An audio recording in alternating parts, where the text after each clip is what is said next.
Hey guys, welcome back to another quick how-to. In this video, I'm going to show you on how to favorite GIFs on Discord mobile.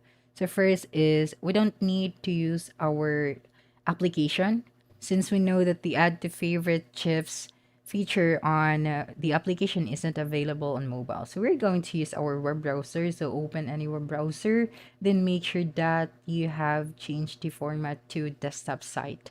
So just click on the three dots at the top right of your screen and select the desktop site.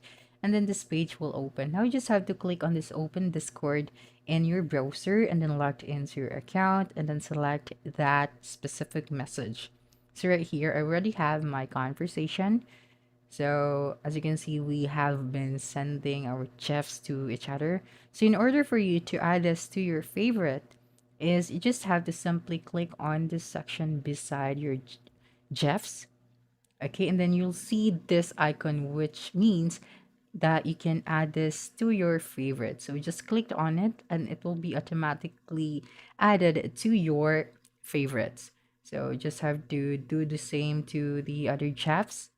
And when you go here at the bottom right, you'll be able to see here the Jeffs icon. So you just have to click on it and go to your favorites. And when you open your favorites, you'll be able to see here the Jeffs that you have added to your favorites. So you just have to do the same to the other Jeffs that you want to add to your favorites. You just have to click on that star icon and that Jeffs will be added to your favorite. So that's a wrap. Don't forget to like, subscribe, and hit the notification bell for more quick how-to videos next time. Adios.